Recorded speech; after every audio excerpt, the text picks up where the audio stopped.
जंगल के ऊपर पहाड़ों के पार देखो कौन अपने शहर आया यार।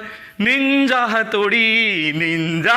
हाँ जी, कैसे हैं आप लोग। माई सेल्फ शिवांशु अत्रे एक बार फिर स्वागत करता हूँ आप सभी का अपने यूट्यूब चैनल में। ये एक्चुअली निंजा हथौड़ी मुझे बहुत बढ़िया लगता है। डिंग डिंग डिंग डिंग डिंग डिंग डिंग डिंग डिंग। तो जी हाँ, डिंग डिंग करते कर मैं आ गया हूँ और ये क्वेश्चन लेकर आया हूँ। ये काफ़ी बच्चे मुझे टेलीग्राम पर भेज रहे थे, सर ये क्वेश्चन सॉल्व कर दो। तो चलिए देखते हैं और इस क्वेश्चन का ऑपरेशन करते हैं, इस क्वेश्चन को कैसे सॉल्व किया जाएगा। तो सबसे पहले आप ये देखिए क्वेश्चन की अप्रोच क्या कहती है। ये आपके पास एबीसी एक ट्राइंगल दिया गया है, ये एंगल आपका 20 है, ये 60 है, ये 50 है, ये 30 है। तो सबसे पहले आपको एक्स निकालना है। तो सबसे पहले आपके दिमाग में अप्रोच क्या आ रही है। आपके दिमाग में ये अप्रोच आ रही है 20 + 60 होता है सर 80 और 50 + 30 होता है 80। यानी कि कह सकता हूँ इनडायरेक्टली एक आइसोसेलेस ट्राइंगल होगा। सो AB = AC होगा। ये मेरे पास पहला आइडिया निकल के आ गया। अब बात आई है आइसोसेलेस की, तो यानी कि दिमाग में आपको जानबूझकर उन्होंने ये समझाया है कि बेटा यहाँ पर आपको आइसोसेलेस ही आइसोसेलेस ट्राइंगल बनाने पड़ेंगे। तो देखिए आप क्या कीजिए, ये एंगल है 50 और 30 का 80 हो गया, ठीक है। अब 80 ये एंगल है, तो यहाँ से मैं कितने डिग्री का एंगल निकाल सकता हूँ ताकि मुझे एक एंगल और 80 डिग्री का मिल जाए, ठीक है। तो ये मैं कितने निकालूंगा, देखो आप यहाँ से गया, ये मैंने कंस्ट्रक्शन करा, ये गया ये गया ये गया, इसका नाम दे दो BCDE और ये F, ठीक है। ये मैंने 20 डिग्री का बनाया है। जो कंस्ट्रक्शन करूंगा वो ब्लू कलर से करूंगा, ठीक है। ये 20 डिग्री का हो गया, तो बेनिफिट क्या मिला, ये 40 डिग्री का हो गया क्योंकि टोटल 60 था। अब देखो ये 20 है, ये 80 है, तो 20 + 80 100। तो तीसरा एंगल अपने आप ही मेरा कितना आ गया, 80 आ गया ट्राइंगल सम प्रॉपर्टी से। अब ये 80 और ये 80, तो यहां से मुझे समझ में आ गया कि BC और BF बराबर है। BC = BF, ठीक है। जब ये बराबर हो गए तो अब आगे बात करते हैं। ये 80 है तो ये आ गया मेरा कितना, 100 डिग्री, लीनियर पेयर। यहां तक क्लियर हो गया सबको। अब देखो, अब आगे चलते हैं। ये एंगल है मेरा 50, ठीक है। ये एंगल मेरा कितना है 80। 50 और 80 कितना हो गया 130।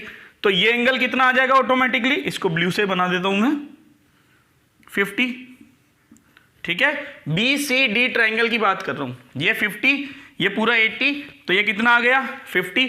तो यहां से भी मुझे समझ में आ गया कि यार ये तो साइडें बराबर सी हो रही हैं। देखो 50 50, तो इसके सामने क्या आ रहा है BD, इसके सामने क्या आ रहा है BC। तो ये निकल के आ गया आपका BD, सॉरी ब्लैक से लिखता हूं ना, BD = BC। भाई क्या हो रहा है, ये सारे के सारे एंगल ही ऐसे निकलते जा रहे हैं। अब आगे चलते हैं, ठीक है। अब ये 50 हो गया, बहुत बढ़िया बात है। अब एक और भाई इसको ज्वाइन कर दो बाब, क्योंकि ये एंगल निकालना है ना, तो किसी भी तरह से ये एंगल आ जाए तो अपना काम बनेगा, कुछ ऐसा करना पड़ेगा। तो आप DF को ज्वाइन कर दो। किसको ज्वाइन कर दो, DF को। या आपने DF ज्वाइन कर दिया। अब आप सोचो, DF ज्वाइन करने के बाद कुछ आइडिया आ रहा है दिमाग में, सोचो आप, कुछ आइडिया आ रहा है। देखो ये एंगल कितना है 20 + 40 कितना आ रहा है 60। ये पूरा, ये वाला पूरा 60 निकल रहा है, ये पूरा, ठीक है। अब देखो BD और BF बराबर है, ये लिखा नहीं क्या मैंने, अच्छा आ गया ना अब तो इन सब से BC, तो ये भी लिख देता हूं BD = BF। इसीलिए ये डॉट कर देने चाहिए, इससे ईजी हो जाता है। ये 60 आ गया, ये दोनों बराबर है, तो यानी कि ये एंगल भी कितने हो जाएंगे 60 60। क्यों, क्योंकि दोनों बराबर, तीनों का सम 180, एक अकेला 60 आ गया, तो दो का सम 120 और आपस में बराबर, तो 60 60। तो ये एंगल 60 हो गया, तो बचा हुआ कितना हो गया, ये 40 हो गया, ठीक है। ये एंगल कितना हो गया 10 हो गया, ठीक है। अब क्योंकि आइसोसेलेस ट्राइंगल बन गया, क्योंकि इक्विलेटरल ट्राइंगल बन गया, तो BDF, यहां ये भी इसके बराबर हो गया। यहां तक समझ में आ गया आपको, कोई दिक्कत नहीं आई होगी मेरे ख्याल से यहां तक, बढ़िया है। अब आप चेक करो, ये वाला एंगल कितना है 40, ठीक है। ये वाला कितना है 40, ये पूरा कितना है 60, और यहां से आपको ये 60 आ गया। ये साइडें आपकी आपस में बराबर होती चली गई।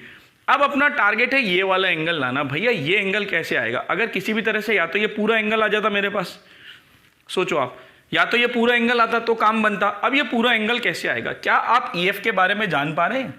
सोचो आप, आपका फोकस है EF के बारे में जानना। अगर आप EF के बारे में जान जाएंगे तो इजीली बन जाएगा। अब देखो ये एंगल है 40, ये एंगल कितना आ रहा है 100, 40 प्लस 100 कितना हुआ 140, तो ये कितना आ गया 40 हो गया।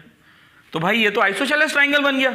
ये 40 तो इनके सामने वाली साइड है क्या हो गई बराबर, इसके सामने क्या आ रहा है EF, इसके सामने क्या आ रहा है BF, तो मैं लिख दूंगा BF is equal to EF। ठीक है, ये एक और भाई नई चीज आ गई। अब देखो ये दोनों साइड है बराबर, तो इनके सामने वाले एंगल क्या होंगे बराबर। ये एंगल कितना है ये भी लिख देता हूं मैं, DF और EF, इन सबसे निकल के आ गया DF और EF। ठीक है, देखो सब कहीं ना कहीं मिलते जा रहे हैं, सब कहीं ना कहीं मिलते जा रहे हैं। ठीक है, अच्छा ये DF कहां से आया है, ये DF आया है क्योंकि ये इक्विलेटरल ट्राइंगल बना है, जो मैंने कहीं लिखा नहीं था वो मुझे लिख देना चाहिए था आपस में, है ना, कि BD is equal to BF is equal to DF। इसीलिए ये डॉट कर देता हूं ताकि दिमाग में बैठी रहे चीजें, क्योंकि ये जो ज्योमेट्री के क्वेश्चंस होते हैं ना ये डायग्राम में ही खत्म हो जाते हैं। अब देखो DEF ट्राइंगल में ये 40 आ गया, क्लियर है, ये दोनों एंगल बराबर, ये वाला और ये वाला। ठीक है, तो 40 180 में से हटा दो कितना हुआ 70, तो ये एंगल आ गया आपका 70, ये पूरा भी 70, जिसमें से ये 40 है तो ये कितना हो गया 30, तो x कितना आ गया 30 डिग्री। कितना सिंपल है देखो, यानी कि हमें कुछ नहीं करना पड़ा, केवल एक आइडिया मिला था कि 80 और 80 यानी कि दो साइडें बराबर आइसोसेलेस आएगा, तो पूरा हमने आइसोसेलेस बनाकर ही काम करा है। तो आई होप ये मेरा वीडियो आपको बहुत पसंद आया होगा। आप भी मुझसे अगर कोई क्वेश्चन पूछना चाहते हैं तो आप मेरे बहुत सारे, मैं नीचे डिस्क्रिप्शन में लिंक दे रहा हूं, आप किसी पे भी कमेंट कर सकते हैं, क्वेश्चन भेज सकते हैं, मैं उसका वीडियो बना दूंगा। तो चलिए मिलेंगे नेक्स्ट वीडियो में, टिल देन पढ़ते रहिए, खुश रहिए, जय हिंद, वंदे मातरम।